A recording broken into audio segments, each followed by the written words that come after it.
اللہ الرحمن الرحیم۔ حضرات گرامی، جمعہ کا دن ہے۔ رسول اکرم صلی اللہ علیہ وسلم کی خدمت میں ایک صحابی کھڑے ہو کے عرض گزار ہوتے ہیں کہ اے اللہ کے رسول، بارش نہیں ہو رہی ہے۔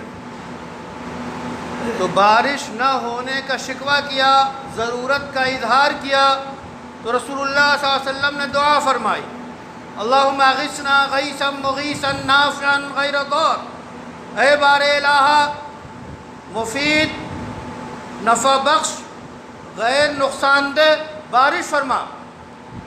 پھر پورا علاقہ سیراب ہو گیا، بارش ہوئی۔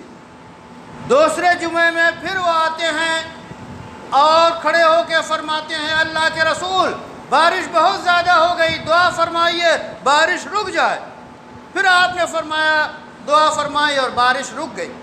تو دونوں چیزوں کا اس حدیث سے پتہ چلتا ہے کہ جب بارش کی ضرورت ہو تو اس وقت توبہ، استغفار، اللہ سے دعا، اللہ کی جناب میں انابت، اللہ سے مانگنا چاہیے کہ اے اللہ بارش عطا فرما۔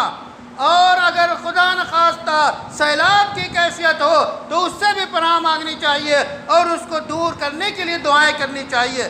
دونوں موقع پہ اللہ کی رحمت نازل ہو تو شکر ادا کریں، اور اگر مصیبت آئے تو پھر صبر کریں اور اللہ سے دعا کریں کہ اس کا خاتمہ ہو۔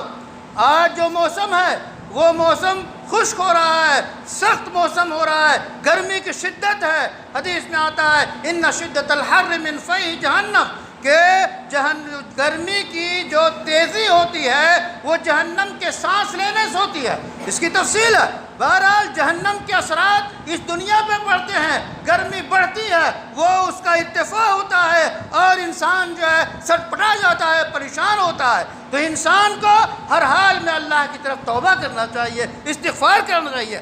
آج کے جو حالات ہیں کہ ہم غافل ہیں، پہلے ذرا سا بارش رکتی تو لوگ توبہ کرتے، استغفار کرتے، مسجدوں میں دعاؤں کا اہتمام ہوتا کہ اے اللہ بارش فرما۔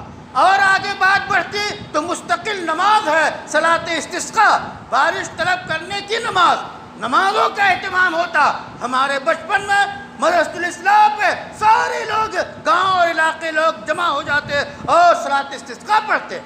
آج ہمیں اللہ کی طرف رجوع کرنے کی ضرورت ہے، اپنے لیے بارش کی دعائیں کریں، اور جن علاقوں میں سیلاب آیا ہوا ہے ان سے ان کے مصیبت کے سے چھٹکارے کی دعا کریں۔